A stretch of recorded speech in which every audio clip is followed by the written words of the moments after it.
Ya, bismillahirrahmanirrahim. Assalamualaikum warahmatullahi wabarakatuh. Selamat pagi semuanya, rekan-rekan mahasiswa.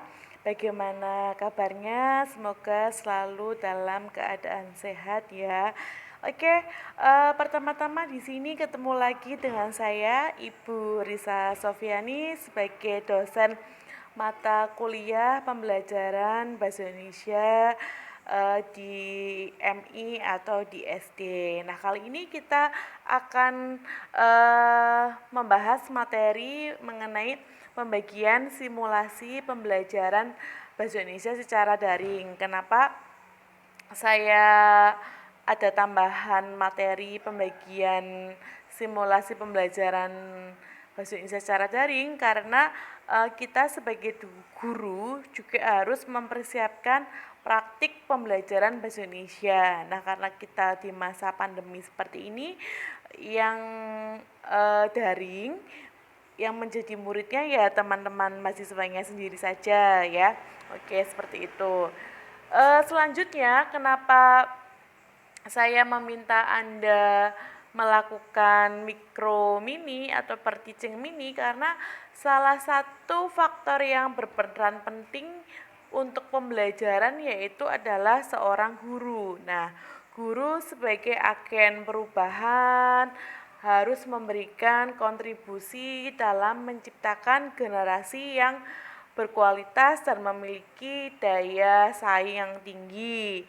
Nah, jadi di sini guru atau calon guru dituntut lebih kreatif serta mampu mencari alternatif dalam penyelesaian masalah belajar pada peserta didik. Ya, kemarin rekan-rekan mahasiswa pada pembelajaran bahasa Indonesia materi UTS sudah melakukan observasi. Jadi pengalaman yang akan dibagi untuk persiapan mikro mini ini pasti lebih siap atau lebih banyak informasi yang akan dibagikan.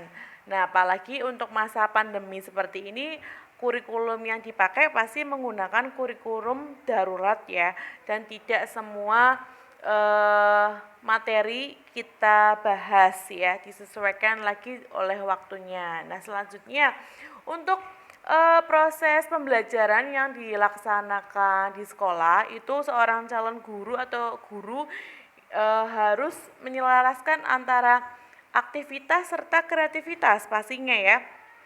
Nah, di sini kreativitas itu harus membangkitkan partisipasi aktif peserta didik di dalam kelas ya, dan dapat memaknai pembelajaran di kelas terutama pembelajaran bahasa Indonesia. Nah, di sini ada banyak problematika yang sudah terjadi di pembelajaran bahasa Indonesia, terutama bahasa itu pasti menyangkut pautkan dengan teks ya. Jadi banyak sekali kesulitan peserta didik dalam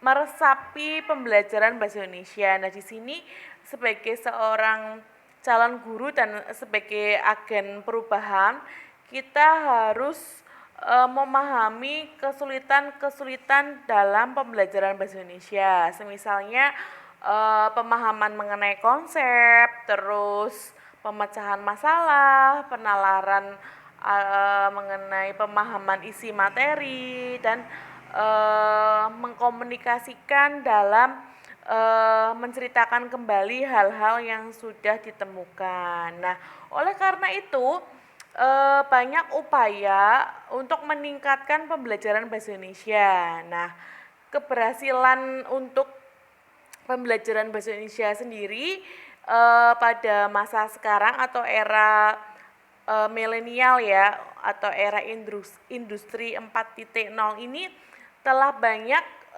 dikembangkan metode-metode yang bersifat behavioristik ya, atau memanusiakan manusia, seperti ya di dalam metode tersebut ada seperti student active learning, quantum learning, quantum teaching, serta salah satunya yaitu per teaching. Nah, seluruh metode ini digunakan dalam rangka untuk apa sih? Untuk revolusi belajar ya, untuk melibatkan peserta didik serta guru mempunyai hubungan yang sangat baik atau mempunyai hubungan yang timbal balik yang sesuai. Nah, di sini Anda ingat ya, untuk kurikulum 13 sendiri, peran guru itu sebagai pengajar atau fasilitator ya, sedangkan peserta didik di sini konsepnya sebagai individu yang belajar. Nah, di dalam proses pembelajaran ini pastinya keberhasilan itu berdasarkan kompetensi yang ditetapkan sejak awal kegiatan pembelajaran. Nah, semuanya harus berpartisipasi aktif dalam proses pembelajaran. Untuk melaksanakan kegiatan pembelajaran bahasa Indonesia agar mengarah, diperlukan langkah-langkah agar tujuannya itu harus tercapai, yaitu dengan cara menggunakan strategi pembelajaran yang sesuai dengan materi pokok. Nah, di sini seorang guru harus menerapkan sebuah metode, media, serta model pembelajaran yang sesuai dengan pembelajaran bahasa Indonesia. Kita harus punya prinsip, yaitu prinsipnya itu belajar yang efisien agar tercapai apabila menggunakan strategi yang tepat. Itu harus diingat ya, seorang calon guru atau yang sudah menjadi seorang guru, ketika kita mau belajar itu harus efisien serta dapat menggunakan strategi yang tepat. Jadi belajar yang efisien dapat tercapai apabila menggunakan strategi yang tepat. Nah, di sini seorang guru serta murid harus mencapai hasil yang semaksimal mungkin ya rekan-rekan mahasiswa. Nah, sebelum peserta didik memecahkan suatu masalah dalam materi pembelajaran bahasa Indonesia, peserta didik itu harus memahami materi apa sih yang harus terpecahkan dan bagaimana sih cara untuk atau solusi agar bisa terselesaikan. Nah, di sini perlu siasat dan strategi dalam penyelesaian. Nah, mengingat semuanya begitu penting untuk kegiatan simulasi pembelajaran daring, saya akan lebih lanjut untuk menggunakan poin-poin atau pembelajaran aktif dan menyenangkan dan melibatkan peserta didik agar bisa memecahkan masalah yang terjadi ketika di dalam kelas. Nah, untuk itu mahasiswa yang terpilih pada simulasi per-teaching ini harus siap semuanya ya. Salah satunya yaitu perangkat pembelajarannya. Itu salah satunya, yaitu perangkat pembelajaran harus tersiapkan. Oke, kita lanjut ke kegiatan mengenai persiapan simulasi per-teaching mini ya. Yang pertama pastinya sebelum kita mengajar, poin 1 kita harus pembuatan RPP dipersiapkan ya. RPP dipersiapkan untuk mengajar ya. Nah, RPP yang dibuat, RPP apa sih Bu? Ya, kita membuat RPP darurat atau RPP yang digunakan ketika masa pandemi seperti ini. Bagaimana mahasiswa bisa menerapkan sesuai dengan alokasi waktu yang sudah ditentukan. Nah, selanjutnya pastinya mahasiswa juga harus membuat media pembelajaran yang sekiranya efektif ketika pembelajaran daring ya. Nah, selanjutnya poin yang 3, membuat media untuk mengajar ya. Bisa lewat PPT video yang seperti saya gunakan, atau Google Meet secara langsung tatap muka, tapi secara online bisa menggunakan AZ recorder yang direkam lewat PPT ya. Seperti saya itu saya menggunakan lewat aplikasi Play Store, lewat AZ recorder ya, yang direkam lewat PPT. Nah, ini semuanya pilihan. Nah, selanjutnya Poin yang keempat, durasi mengajar 20 menit per mahasiswa ya. Di dalam KBM, kegiatan belajar mengajar, pasti ada persepsi, ada kegiatan inti serta penutup. Itu harus dikuasai selama sekitar 20 sampai 25 menit. Lama-lamanya kita belajar di dalam kelas atau secara simulasi daring ini cukup maksimal 30 menit saja, karena waktu kita juga terbatas, tidak mungkin seluruh materi kita sampaikan. Yang penting apa yang sudah kita lakukan sesuai dengan RPP kita terapkan sedikit-sedikit. Yang penting antara guru serta audiensnya yaitu mahasiswa itu berperan aktif ya, karena kita menggunakan strategi pembelajaran active learning yang lebih bisa memahami kegiatan dan bisa melibatkan peserta didiknya. Nah, selanjutnya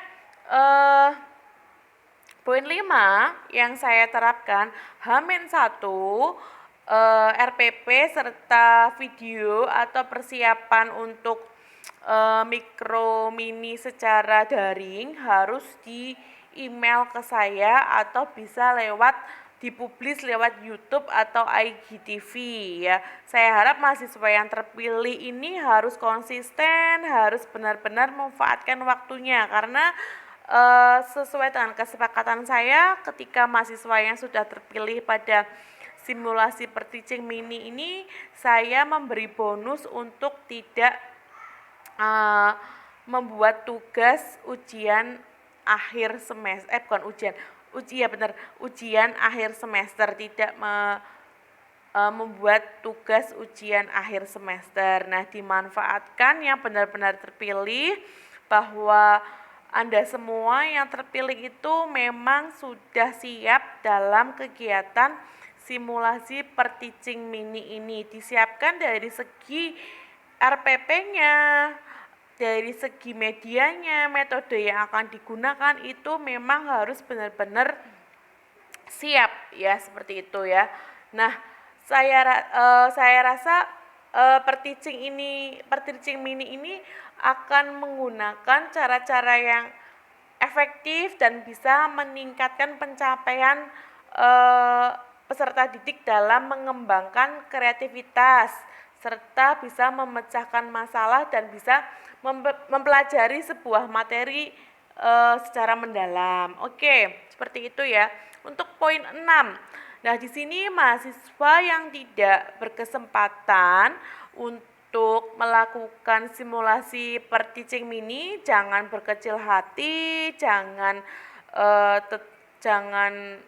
menyepelekan, tetapi harus tetap menganalisis atau mengevaluasi kegiatan per-teaching mini yang sudah dilakukan oleh rekan Anda. Nah, di sini nanti saya akan memberikan lembar instrumen penilaian mengenai kegiatan mikro mini yang sudah dilakukan teman Anda, seperti itu. Nah, selanjutnya untuk mikro mini ini akan kita lakukan selama 3 kali pertemuan. Nah, 3 kali pertemuan ini saya tidak harus memaksa memakai Google Meet, tetapi mahasiswa mempunyai kesepakatan sendiri. Pertemuan 12, 13, dan 14 ini akan menggunakan media apa agar mikro mini ini berjalan secara lancar ya. Jadi nanti saya kembalikan lagi ke kelas masing-masing, kesepakatan bersama bagaimana agar mikro mini ini berjalan secara kondusif, seperti itu ya. Tetap harus saling koordinasi agar tidak miskomunikasi, saya harap seperti itu ya. Jadi semua harus dipersiapkan secara runtut serta indikator dan tujuan pembelajaran itu harus sesuai ya. Nah, di sini saya juga sudah mempersiapkan pembagian simulasi pembelajaran berdasarkan tema. Nah, di sini saya masih mencantumkan satu kelas atau contoh di satu kelas, yaitu kelas 6 SD ya. Kita bisa lihat di slide selanjutnya, di slide yang keempat.